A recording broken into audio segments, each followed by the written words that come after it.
Vamos a ir al Evangelio de Juan, capítulo 4,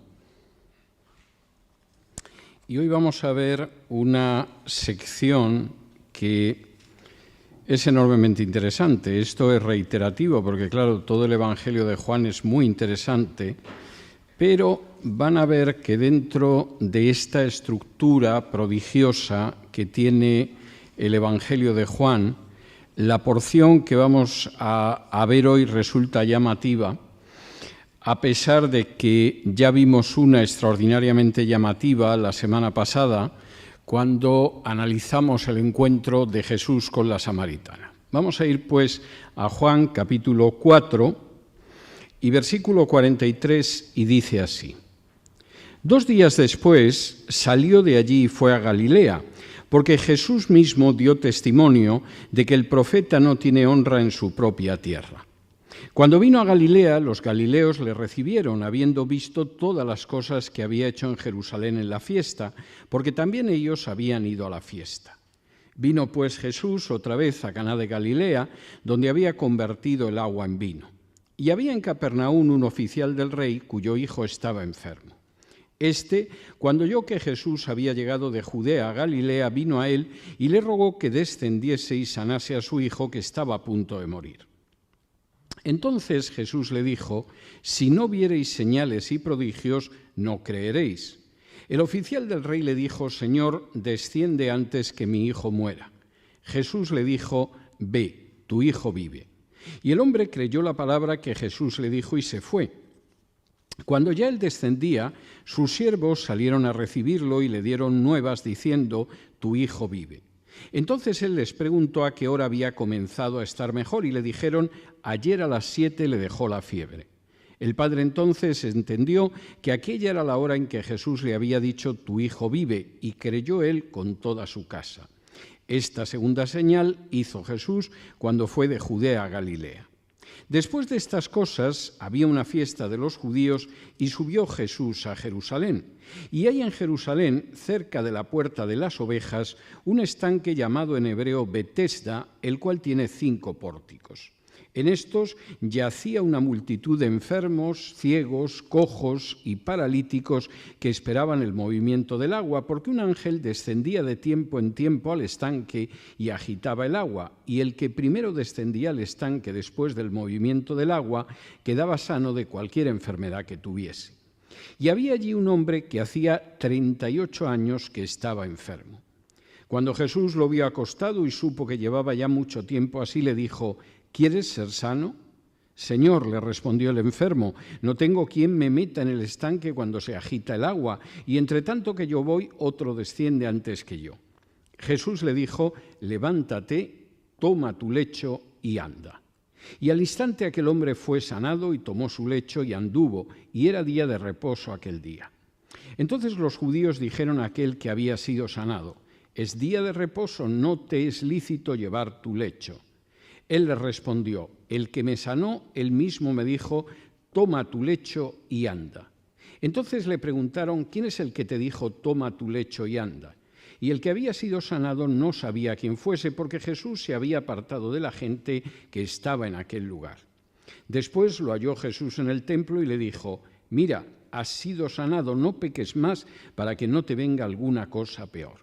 El hombre se fue y dio aviso a los judíos que Jesús era el que le había sanado, y por esta causa los judíos perseguían a Jesús y procuraban matarlo, porque hacía estas cosas en el día de reposo. Y Jesús les respondió: mi Padre hasta ahora trabaja y yo trabajo.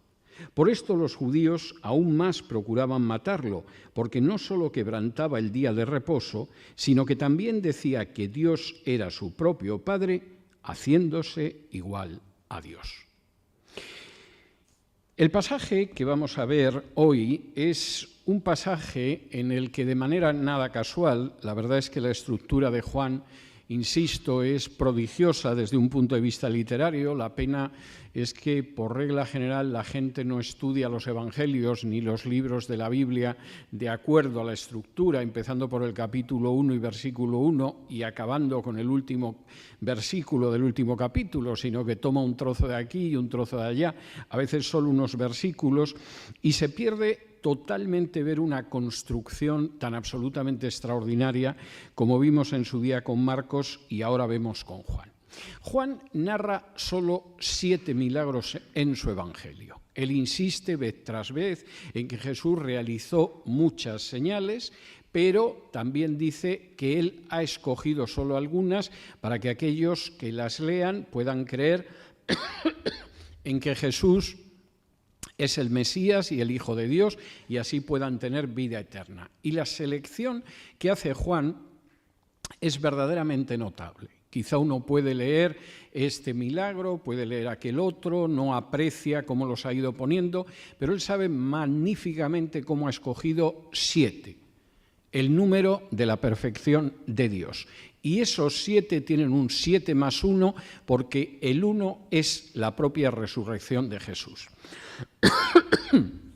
Y curiosamente, Juan, que ha conseguido relatarnos ya muchas cosas en los 4 primeros capítulos, hasta ahora solo nos ha contado un milagro de Jesús, que es el del vino, el de la transformación del agua en vino en las bodas de Canaán. ¡Qué milagro más raro!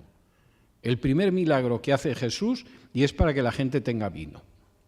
Y además que tenga vino no para una celebración religiosa, por ejemplo la Pascua, sino para la celebración de una boda. Pero eso dice mucho de cómo Dios ve las cosas, que en muchas ocasiones no se parece mucho a cómo las vemos nosotros. Juan no solamente hace una selección de milagros, sino que además, por regla general, jamás los llama milagros. Siempre los llama semeion, es decir, señal. ¿Por qué? Porque Juan quiere insistir mucho en que lo importante jamás es el milagro en sí.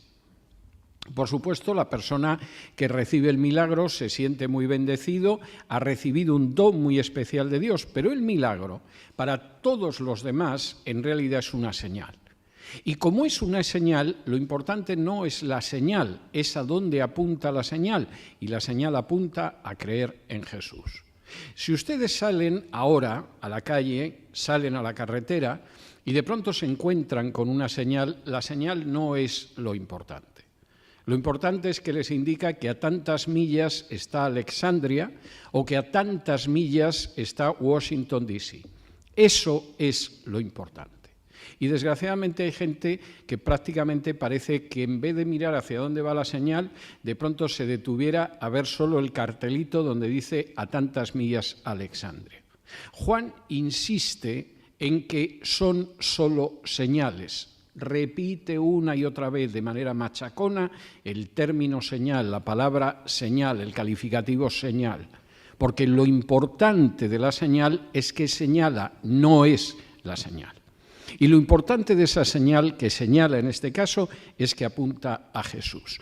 Y aquí, en un claro paralelo, de pronto, de manera sorprendente, de los 7 milagros, resulta que Juan coloca 2, uno al lado del otro, como si fueran la página izquierda y la página derecha del libro que estamos leyendo. Y van a ver por qué.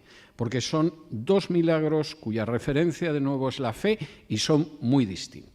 En contexto, en personas, en reacciones, pero los 2 apuntan a Jesús. Primera señal, que era la segunda señal que nos relata Juan y que es la curación del hijo de un personaje principal. Juan primero señala el contexto. Versículo 43, 2 días después salió de allí y fue a Galilea. ¿Y por qué fue a Galilea? ¿Porque pensaba tener éxito? No. Versículo 44, porque Jesús mismo dio testimonio de que el profeta no tiene honra en su propia tierra. A ver, Juan, no nos confundas. ¿Jesús va a Galilea porque sabe que no le van a hacer caso en Galilea? Se supone que si vas a Galilea es porque va a tener un enorme éxito.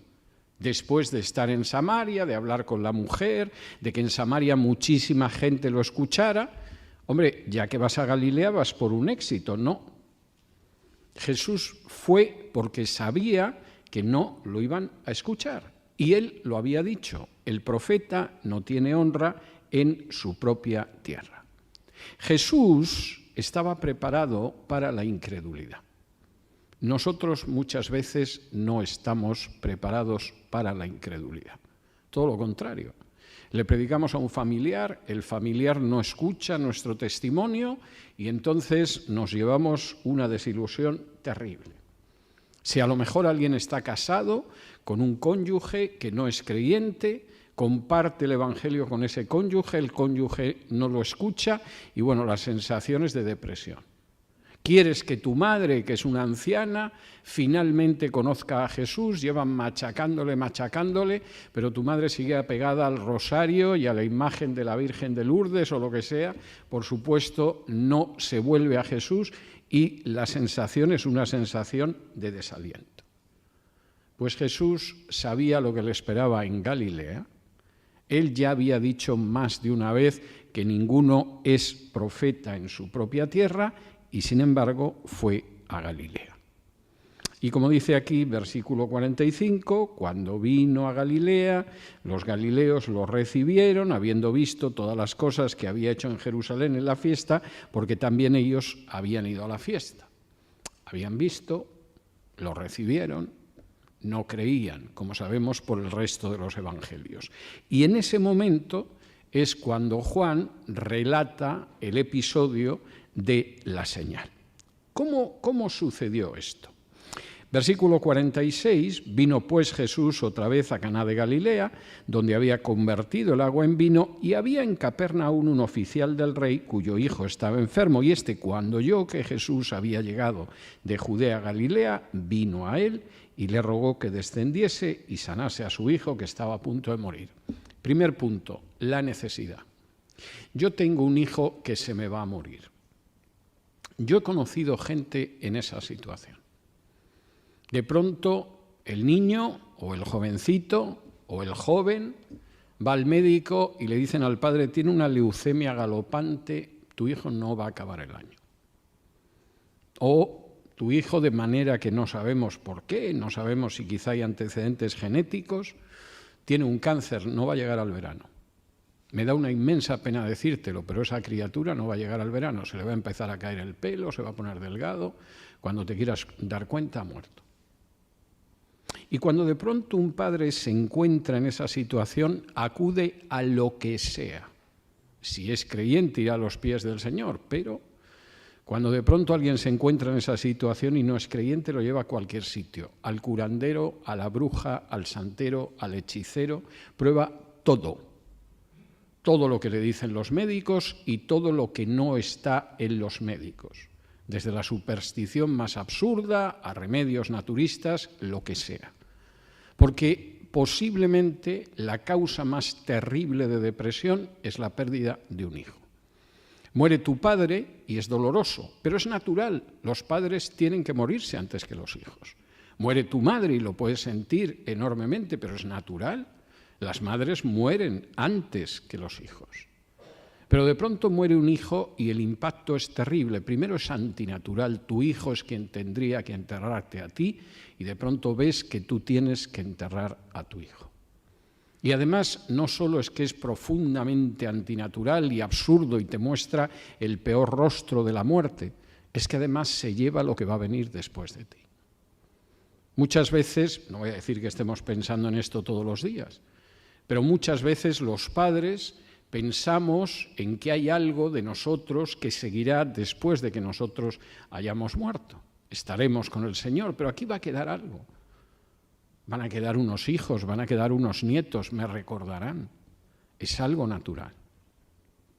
Y de pronto ves que tu hijo se muere, como le pasó al oficial del rey. Y el hecho de ser oficial del rey no evitaba que su hijo se muriera. No. Eres millonario, tienes acceso a determinadas curas que pueden ser caras. No tienes ninguna garantía de que no se van a morir tus seres queridos. Se van a morir como todos.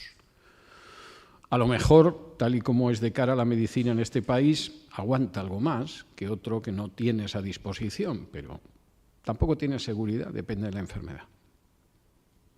Y el oficial del rey de pronto dijo, yo me acuerdo que este Jesús, en un sitio cercano de aquí, convirtió el agua en vino. voy a ir hasta donde está este Jesús, que está cerca, y le voy a decir que baje a curar a mi hijo, porque mi hijo no tiene ninguna salida, se puede morir de un momento a otro. Ahora fíjense la respuesta de Jesús. Este hombre tiene el propósito de ir a Jesús y Jesús de pronto le dice algo que parece hasta antipático. Versículo 48. Entonces Jesús le dijo: si no viereis señales y prodigios, no creeréis. Jesús apunta a su realidad y su necesidad espiritual. Yo puedo comprender tu necesidad material, pero aquí hay un problema que va mucho más allá de tu necesidad material y de tu necesidad familiar. Y es esa vida espiritual tan absolutamente pobre que si no tiene algún tipo de señal, de prodigio, de maravilla, resulta que está totalmente exenta de fe. Y desgraciadamente esto es muy común. Hay sobre todo ciertas tradiciones denominacionales, eclesiales, que si no tienes a la gente dando salto continuamente, esa gente no tiene madurez para vivir su vida cristiana. De pronto deja de estar eufórico y inmediatamente piensa que espiritualmente está mal. De pronto un día no se levanta por la mañana como diciendo: piedras, apartaos que os parto, y empieza a pensar que no está bien porque tiene que estar en una situación eufórica, continua. Es un grandísimo error. Nuestra fe no depende de eso. Nuestra fe no depende de nuestro estado de ánimo. Es más, tampoco amamos a las personas por nuestro estado de ánimo. ¿Tú quieres a tu padre solo cuando estás animada? ¿Y cuando no estás animada dejas de querer a tu padre? ¿Tú quieres a tu mujer solo cuando estás muy animado porque la comida era muy buena o hace un sol radiante? ¿O quieres a tu mujer en todas las situaciones, aunque sean difíciles? ¿Y qué hace pensar a muchos que efectivamente si no hay prodigios y grandes cosas y señales, pues efectivamente creer es muy difícil? Mantenerse en la fe es dificilísimo. Estoy mal espiritualmente. Estás profundamente equivocado si piensas eso. Y no solo estás profundamente equivocado, es que además estás en una situación muy peligrosa. Porque cada mañana que te levantes con un pequeño dolor de riñones o con una sensación de cansancio o con algo de estrés, vas incluso a dudar de que crees. Y no solo eso, vas a tender a engañarte. Como piensas que tienes que estar eufórico para creer y tienes que vivir en medio de señales y prodigios, ya vas a ver prodigios por todas partes. Y vas a salir a la calle y si de pronto se mueve la rama del árbol es una señal del Señor que... No, madura, crece, no sigas siendo un niño espiritual. El hecho de creer en el Señor es algo mucho más firme y mucho más serio como para depender de tu estado de euforia, de señales y prodigios. Y lo que Jesús le está diciendo a este hombre es tremendo. Sin señales y prodigios, ¿creerías en mí? ¿O tú perteneces a ese grupo que si no hay señales y prodigios, no cree? Porque realmente las señales son solo señales. Y lo que hay que hacer es depositar la fe en Jesús, no estar continuamente dando saltos porque he visto no sé qué señal. De manera que Jesús, como hemos visto con la samaritana, con Nicodemo, con el joven rico en otro evangelio, siempre apunta a nuestra necesidad espiritual. Yo sé lo que me quieres contar. Yo sé dónde te quieres esconder muchas veces. Yo sé incluso la necesidad material que tienes, pero lo que yo te pregunto es, ¿tú crees en mí o no? ¿Y crees en mí porque yo soy quien soy?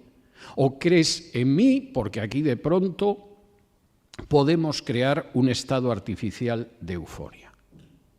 Y como siempre, el principal, el oficial del rey, pues no está para ese tipo de complicaciones. Fíjense que en el versículo 49 dice, el oficial del rey le dijo, Señor, desciende antes de que mi hijo muera. Señor, desciende antes de que mi hijo muera.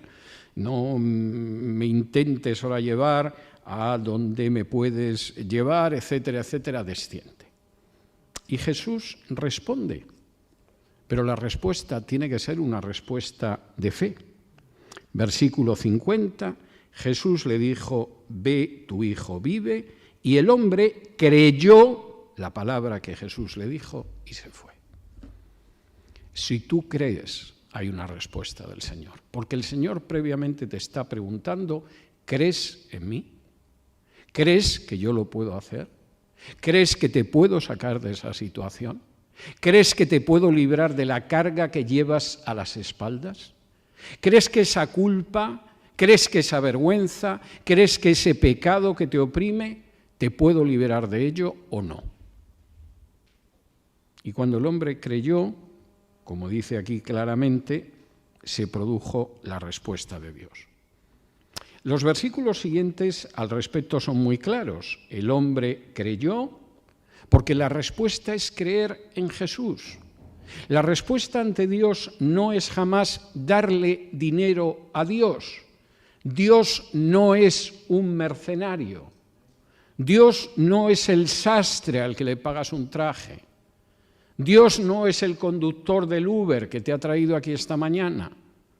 Dios da todo de gracia y gratuitamente y no lo merecemos y no lo podemos comprar y no somos dignos de ello.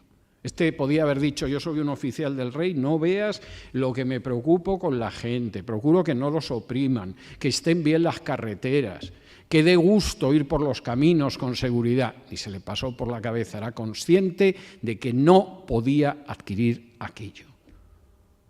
No se puede comprar a Dios con dinero, con obras, con ceremonias, con sacramentos, con peregrinaciones, con nada. Y lo que Dios te pide es que creas en Jesús. El hombre creyó y Jesús le dijo, mira, ve. Versículos del 50 en adelante, Jesús le dijo, ve, tu hijo vive, y el hombre creyó la palabra que Jesús le dijo y se fue. Cuando ya él descendía, sus siervos salieron a recibirlo y le dieron nuevas diciendo, tu hijo vive. Entonces él les preguntó a qué hora había comenzado a estar mejor y le dijeron, ayer a las 7 le dejó la fiebre. El padre entonces entendió que aquella era la hora en que Jesús le había dicho, tu hijo vive, y creyó él con toda su casa, y esta segunda señal hizo Jesús cuando fue de Judea a Galilea. Lo importante es que creas. Y que no solamente creas tú, sino también tu casa. Porque este milagro es una señal. Y no vamos a glorificar a nadie por una señal. Y Jesús inmediatamente no dijo a sus apóstoles, como el chico se ha curado, seguidlo, y a partir de ahí mostráis lo maravilloso que soy, y luego aprovechando la euforia de la gente pasáis la ofrenda. Como lamentablemente me ha tocado ver en alguna ocasión. La clave de todo es, ¿crees en Jesús para obtener vida eterna? ¿O no crees en Jesús? Bueno, pero si uno viera un milagro, ¿quién no creería? ¿De verdad? A continuación, Juan relata una segunda señal, que es la tercera que él relata. Y es muy diferente. Porque todos los milagros no son iguales. Hay gente que piensa que incluso los milagros siguen una fórmula mágica. Si yo ahora mismo declaro la fórmula mágica y hago ciertos pasos, etcétera, pues aquí se puede producir cualquier milagro, como si esto fuera un ejercicio de hechicería. No es verdad. Y Juan relata una segunda señal en esta parte de su libro para mostrar que todo es distinto. El contexto no puede ser más diferente. Aquello era Galilea, esto es Jerusalén. Aquello era Jesús regresando de un viaje, además de tierra inmunda como la de Samaria, esto es una fiesta. De aquello no se enteró nadie, nada más que el Padre, los que escucharon a Jesús y Jesús. Aquí se enteró todo el mundo. Y la clave sigue siendo si crees o no crees en Jesús. Fíjense en el contexto. Capítulo 5, versículo 1. Después de estas cosas, había una fiesta de los judíos y subió Jesús a Jerusalén. Y hay en Jerusalén, cerca de la puerta de las ovejas, un estanque llamado en hebreo Betesda, el cual tiene 5 pórticos. En estos yacía una multitud de enfermos, ciegos, cojos y paralíticos que esperaban el movimiento del agua, porque un ángel descendía de tiempo en tiempo al estanque y agitaba el agua, y el que primero descendía al estanque después del movimiento del agua quedaba sano de cualquier enfermedad que tuviese. Me voy a permitir tomarme 2 minutos para detenerme en estos 2 versículos que cuentan el contexto, una fiesta de los judíos en Jerusalén y en un estanque llamado Betesda. Primero, si ustedes tienen lamentablemente una versión de la Biblia cuyo texto del Nuevo Testamento está mutilado, el versículo 4 no les aparecerá. De manera que si tienen una versión en la que el versículo 4 aparece, a Dios gracias, tienen ustedes una versión del Nuevo Testamento que se basa en el texto mayoritario del Nuevo Testamento, que es más del 98% de los manuscritos que han llegado a nosotros, y estará completo. Y si en su versión de la Biblia no aparece ese versículo, la pueden coger tranquilamente y dejarla en la estantería. Tiene un Nuevo Testamento mutilado que no merece la pena que utilicen para su lectura y su estudio. Primera cuestión. Segunda cuestión. Hay una insistencia desde hace más de 2 siglos en que el Evangelio de Juan es un evangelio poco fiable. Alguien lo escribió a finales del siglo I, alguien lo escribió quizá a inicios del siglo II. Esto es una invención, vete a saber de quién, que además era un tipo muy raro, porque lo que escribe no es exactamente como los otros 3 evangelios. Este pasaje es una prueba indiscutible de lo tremendamente antiguo que es el Evangelio de Juan y lo tremendamente exacto que es. Y esto es algo muy interesante. Aquí habla de que cerca de la puerta de las ovejas hay un estanque llamado en hebreo Betesda, el cual tiene 5 pórticos. Y hasta la segunda mitad del siglo XX les hubieran dicho mentira. Esto es una invención de Juan para, en fin, iluminar el pasaje, decorarle, ponerle un trasfondo bonito. Solo que en la segunda mitad del siglo XX los arqueólogos desenterraron efectivamente un estanque como este en Jerusalén, un doble estanque que estaba rodeado por 4 pórticos más un quinto en una pasarela de roca entre los 2 estanques.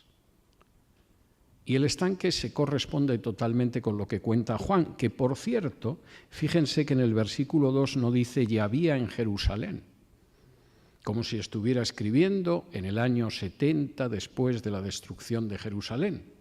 Había en Jerusalén, hay en Jerusalén. Y eso marca que muy posiblemente este evangelio se escribió apenas unos años después de la crucifixión y la resurrección de Jesús. Quizá cuando Juan era uno de los pilares de la iglesia de Jerusalén todavía. Y escribiendo su evangelio, podía decir a esa gente: vosotros sabéis que en Jerusalén, cerca de la puerta de las ovejas, resulta que hay este estanque. ¿Lo conocéis? Igual que alguien que conozca el DC puede decir: bueno, y tú sabes que cuando entras por el DC desde aquí, inmediatamente a mano derecha te encuentras el monumento a Lincoln. Y efectivamente la gente diría: sí, sí, es así. Y Juan lo puede decir del estanque. Hay ahora. Jerusalén todavía no ha sido destruida, eso está en el futuro. ¿Y qué pasó en ese sitio? Bueno, pasó algo tremendamente interesante, porque había una fiesta y había un estanque. Los arqueólogos nos dicen que tenía 30 metros de profundidad, porque era un estanque, no era una piscina. Y en esos 30 metros de profundidad, si alguien no ayudaba al pobre desgraciado por lo menos a sostenerle, es que ni llegaba ni podía evitar ahogarse si se metía en el estanque. Juan dice que había un hombre que hacía 38 años que estaba enfermo, y ese era el problema, versículo 5. Y de pronto Jesús se encuentra con el hombre y le hace una pregunta que alguno pensaría que se está burlando, pero nada más lejos de la realidad. Versículo 6. Cuando Jesús lo vio acostado y supo que llevaba ya mucho tiempo así, le dijo: ¿quieres ser sano? Y uno diría: qué pregunta más tonta, lleva aquí 38 años tirado, sin poder moverse, y va y le pregunta que si quiere curarse. No, la pregunta es una pregunta que da totalmente en la diana del corazón de un ser humano. Tengo una vida que es un verdadero asco. Tengo una vida en la cual no encuentro la paz. Tengo una vida en la que la ansiedad parece que es mi mujer en vez de Pepita, que es con la que estoy casado. Tengo una vida en la que lo que yo he vivido a lo largo de mi existencia sigue arrojando una sombra de culpa, de vergüenza, de malestar, que no se me quita, cada vez es mayor. Y la pregunta de Jesús es: vale, eso lo conozco, ¿quieres curarte? ¿Quieres salir de esa vida? ¿O prefieres seguir rumiando tu resentimiento? ¿Prefieres seguir regurgitando tu amargura? ¿Prefieres seguir complaciéndote en lo mal que te ha tratado la vida y lo infeliz que eres desde hace muchos años? Jesús pregunta a esa persona: ¿y te quieres curar? ¿Quieres ser sano? ¿Quieres dejar atrás la culpa? ¿Quieres dejar atrás las cadenas del pecado? ¿Quieres dejar atrás el sentimiento de suciedad? ¿Quieres dejar atrás una ansiedad que te atenaza? ¿Quieres encontrar paz? Te lo estoy preguntando. ¿Quieres o no? De manera que Jesús no está haciéndole una pregunta gratuita al hombre. Le está colocando un espejo delante de la cara. Yo ya sé cómo estás. Y sé que llevas así 38 años. O 25, o 10, o 5, o 50, da lo mismo. Sé cómo estás. Pero lo que yo te pregunto ahora es: ¿quieres ser sano o no? Y la respuesta del hombre es tremenda. Versículo 7. Señor, le respondió el enfermo, no tengo quien me meta en el estanque cuando se agita el agua, y entre tanto que yo voy, otro desciende antes que yo. Claro que sí, pero ¿cómo? Claro que me gustaría no sentirme culpable. Claro que me gustaría no sentirme sucio. Claro que me gustaría no tener miedo. Claro que me gustaría no sufrir ansiedad, pero dime cómo. Porque llevo tiempo en esa situación y no conozco un camino para salir de esa situación. Porque llevo aquí 38 años y no hay manera de hacer nada. Intento arrastrarme, pero para cuando llego, porque se ha agitado el agua, se da la circunstancia que ya se ha metido otro. 38 años así. Y habría quien diría: sí, claro que querría. Pero no veas con cuánta gente he hecho terapia, psiquiatras y psicólogos, y lo único que me dicen es que mi culpa, mi ansiedad, mi desesperación, procure vivir con ella y sentirme bien. Porque es normal, no tengo que sentirme culpable, no. Solo me tengo que sentir bien, pero no me siento bien, no consigo que me engañen ni engañarme a mí mismo. O he probado a ir a alguna persona que se supone que es diestra en ciencias ocultas y que me va a ayudar a superar esto. Pero mi situación es incluso peor. La última vez que fui a la Divina todavía me deprimí más. Claro que sí quisiera, pero no veo la manera. Y en ese momento Jesús actúa y aquí hay 3 respuestas. La primera es la respuesta de Dios. Versículo 8, Jesús le dijo: levántate, toma tu lecho y anda. Y al instante aquel hombre fue sanado y tomó su lecho y anduvo, y era día de reposo aquel día. Yo sí te puedo sanar. Sé de sobra que tú es que no puedes ni llegar a la orilla antes que otro. Por muy cerca que estés de la orilla, tampoco te puedes tirar, porque con 30 metros de profundidad, por un casual no te curas, y a ver quién se pone a bucear para sacarte. Un peso muerto caído en un estanque de 30 metros de profundidad. Pero la respuesta de Dios es: yo sí puedo, aunque para ti sea totalmente imposible.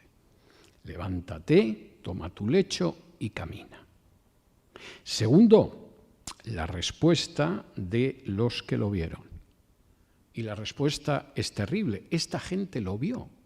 No fue como con el caso del hijo del oficial del rey, que cuando salen los de la casa le dicen: se ha curado, pero no saben por qué. Y solo el oficial del rey, que ha hablado con Jesús, ata cabos y dice: cuando Jesús me lo dijo, mi hijo se curó. Estos lo vieron. ¿Y qué dijeron? Versículo 10. Entonces los judíos dijeron a aquel que había sido sanado: es día de reposo, no te es lícito llevar tu lecho. Se podían haber alegrado, ¿no? Pobre desgraciado, 38 años, yo no había nacido y este pobre desdichado ya estaba aquí sentado sin poderse mover. O al menos se podían haber quedado sorprendidos, ¿no? Es impresionante, una persona que no se puede mover por sí misma y de pronto no solo es que se ha levantado y camina magníficamente, sino que encima va llevando el lecho encima. Por lo menos podía haber una respuesta, si no de alegría, de sorpresa, de preguntarse ante lo que es absolutamente inusual e inusitado. Pero no hay nada de eso. La respuesta de los que lo vieron, porque lo vieron, es: ¿qué haces tú en sábado llevando una camilla? ¿Tú no sabes que en sábado no se puede llevar peso? ¿No sabes que nuestros rabinos incluso discuten si es lícito en sábado llevar el peso de una peluca? Y si tú eres un calvo o una calva, ¿no deberías llevar peluca en sábado porque es un peso y vas con una camilla? Tercera respuesta. La respuesta del hombre a los que lo vieron. Versículo 11. Él les respondió: el que me sanó, él mismo me dijo: toma tu lecho y anda.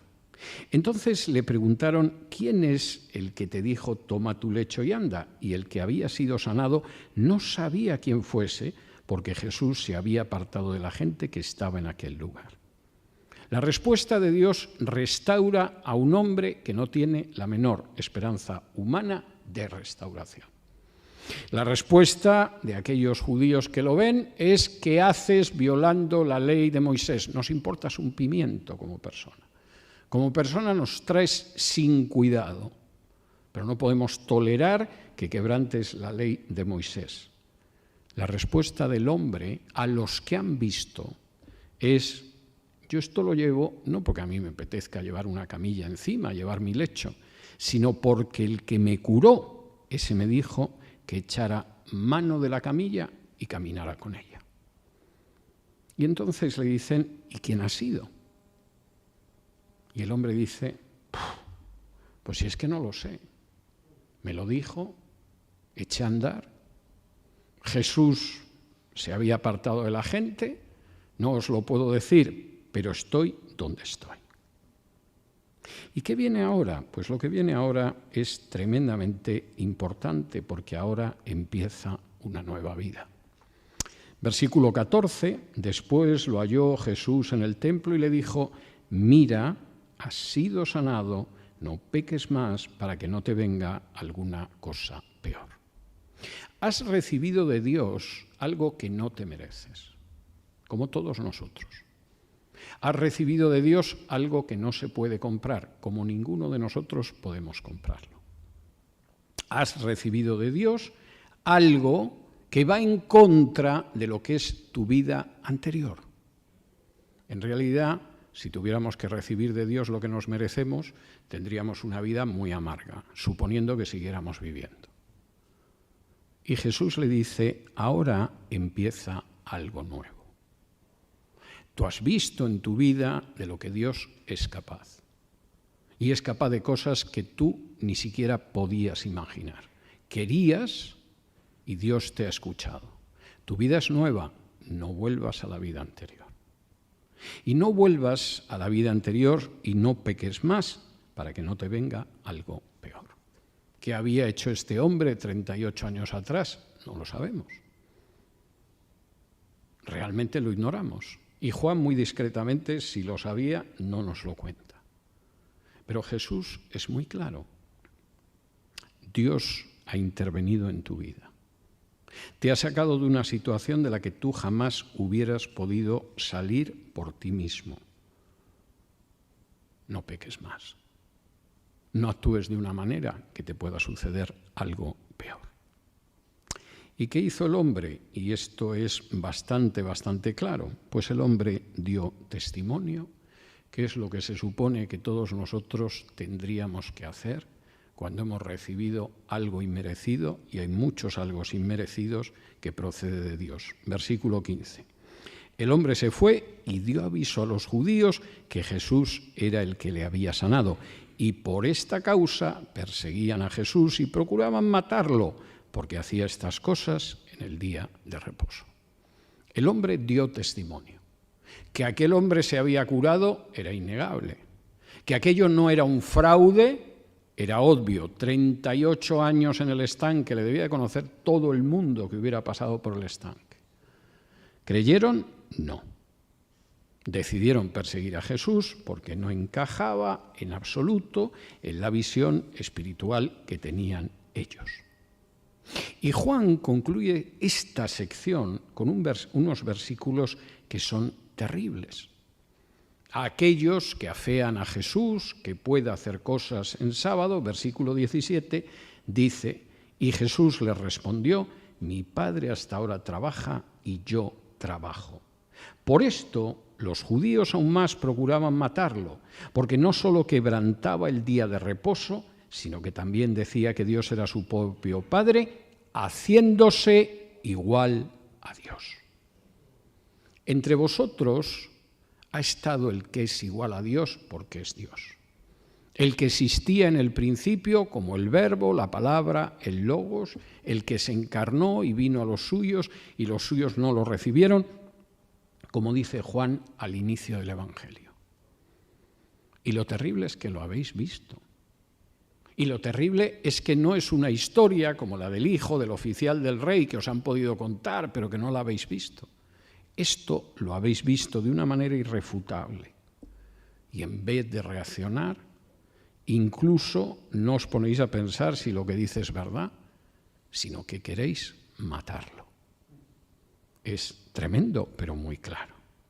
Ahora, fíjense en esto, porque estas dos señales tan distintas están presentando la misma realidad. Puede ser una realidad visible, como en el caso del paralítico, o casi invisible, como en el caso del hijo del oficial del rey. Pero esa realidad se caracteriza por 5 cuestiones. La primera es que el ser humano solo puede recibir algo de Dios por gracia. El oficial del rey no llegó a Jesús y le dijo, ¿qué me costaría que cures a mi hijo? Hubiera sido ofensivo decir algo así. ¿Qué tengo que hacer para que cures a mi hijo? Si rezo la novena de Santa Gema, ¿mi niño se va a curar? Si voy en peregrinación a un santuario, ¿mi niño se va a curar? No. Los dioses del paganismo actuaban así. Ibas a Delfos, por ejemplo, o a Epidauro, y encontrabas sitios donde ibas, hablabas con los sacerdotes, les dabas dinero, realizabas ciertas ceremonias y se suponía que te curabas, tú o alguien de su familia. Pero Dios no actúa así. Lo que recibimos siempre lo recibimos por gracia. No nos lo merecemos. No tenemos ningún tipo de derecho a exigirle a Dios algo, ni podemos pronunciar una fórmula mágica para que Dios haga lo que quiera. Lo que nos lo da por amor y por pura gracia. Segundo, el único que interviene en las relaciones entre Dios y el hombre es Dios. No hay santos, no hay vírgenes, no hay personajes milagreros, no hay gente que tiene dones espirituales prodigiosos. Esto es un cara a cara entre tú y Dios. Aquel hombre fue a ver a Jesús para decirle, tengo un hijo que se me muere. Y Jesús habló con el hombre. Y aquel paralítico estaba ahí, Jesús le dijo, ¿tú te quieres curar? Y el paralítico le respondió diciendo, sí, pero no llego nunca, llevo así 38 años. Si una persona tiene un estado de necesidad, que vaya a Dios a través de Jesús ahora mismo, porque es el único camino. Y como dice el propio Jesús en Juan 14, versículo 6, y veremos en su día, Él es el único que es el camino, la verdad y la vida, y nadie va al Padre sino por Él. ¿Alguien quiere ir a Dios? Dios interviene cara a cara, a través de Jesús. Tercero, la respuesta que Dios pide a lo que Él ofrece y a nuestras súplicas de necesidad es que creamos. Cree y tu hijo sanará. ¿Crees que te puedo sanar? Cree. Es lo que pide de nosotros. Nos sería mucho más fácil comprar a Dios. Si de pronto para pretender que solucione algo tuviera una tarifa, sería mucho más fácil. Llegaríamos, ¿cuánto es? $50. Aquí está. Bueno, le va a costar $5.000. Bueno, alguien me los prestará, es solo cuestión de dinero. Pero Dios no pide eso del ser humano.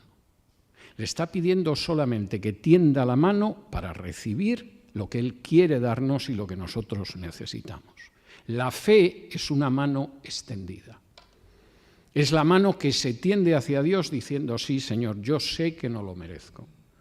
Yo sé que no soy digno de ello. Pero extiendo la mano para que me lo des. Di una palabra y mi criado sanará, como decía el centurión. Claro que sí, lo que Dios está pidiendo es que creamos.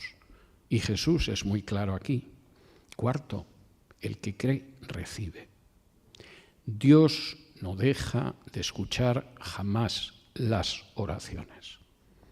Antes de empezar el culto, se me acercó un hermano y me dijo que oraba por mí de manera habitual. Creo que es lo mejor que me ha podido decir. Porque a mí me consta que Dios escucha las oraciones. Y escucha las oraciones cuando pedimos su protección. Y escucha las oraciones cuando pedimos curación. Y escucha las oraciones cuando pedimos perdón.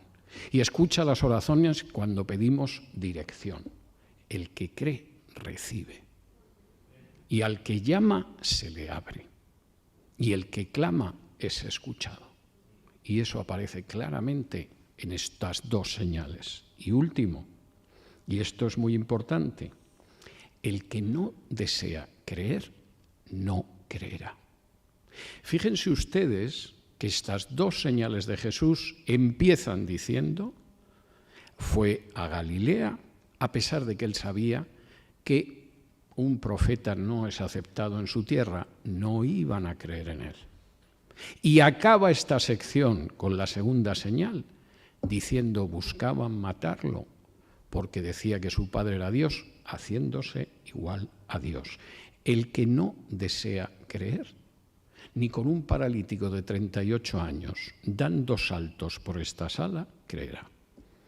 O como dice Jesús en la parábola del hombre rico y Lázaro, aunque un muerto volviera de entre los muertos, no por eso creerían. Y es cierto, y tenemos que asumirlo y aceptar que efectivamente cuando una persona cierra su corazón a Dios, lo hace con todas las consecuencias. Pero no es algo que esté en nuestras manos abrir, porque solo el Espíritu Santo abre un corazón cerrado. Y sin embargo, sí tenemos que tener muy claro que cuando de pronto hay una necesidad y nos acercamos a Dios humildemente y reconociendo que nosotros no podemos cubrirla y reconociendo además que no nos lo merecemos, Dios cubre nuestra necesidad de acuerdo a su corazón, que siempre es mucho mejor que lo que pueda haber en el nuestro, si nosotros creemos. Y lo importante no es el hecho de que lo pueda hacer, por supuesto es importante para cada uno de nosotros cuando actúa así, sino que eso es una señal para todo el mundo que apunta a Jesús. Y aquellos que efectivamente crean en Jesús tienen vida eterna. Vamos a orar. Padre nuestro, te damos muchísimas gracias por estar este domingo aquí reunidos. Te damos gracias, Señor, porque hace un día hermoso y en ese día hermoso nos reunimos para dirigirnos a ti, para alabarte, para poder estudiar tu palabra, para tener comunión los unos con los otros. Padre, nos das muchísimas cosas en este primer día de la semana y con el corazón lleno de alegría tenemos que darte gracias por tu inmensa y amorosa generosidad. Y te pedimos, Padre, que nos veas en estos momentos, que mires todos y cada uno de nuestros corazones y queremos decirte que sí, claro que queremos que sanes aquello que no está sanado dentro de nuestras almas, Señor. Cualquier herida, cualquier cicatriz, cualquier raya que pueda haber dentro de nosotros, cualquier pecado, cualquier resentimiento, cualquier raíz de amargura, te pedimos en esta mañana que las cures. Te pedimos que tú las sanes porque tú eres el único que puede sanar lo que haya en nuestros corazones. Y sabemos que no nos lo merecemos y que muchas veces no hemos llevado nuestra vida de acuerdo a lo que enseña Jesús. Pero esta mañana, como ese paralítico, Señor, queremos poner delante de ti aquellas cosas que no se han solucionado a lo largo de nuestra vida. Y decirte, Señor, nosotros no podemos solucionarlas, pero tú que hiciste que caminara un paralítico de 38 años, lo puedes hacer. Hazlo, Señor, en esta mañana. Señor, cura todo corazón, cura toda herida, sana toda cicatriz, porque tú eres el único que puedes hacerlo. Y ponemos delante de ti esta semana que empieza hoy, para que sea, Señor, una semana de paz, de alegría, de gozo a tu servicio, en que busquemos sobre todo el reino de Dios y tu justicia, porque tú vas a añadir todo lo que necesitamos. Y todo ello, Señor, te lo decimos en el bendito nombre de tu Hijo Jesús. Amén. Que el Señor los bendiga.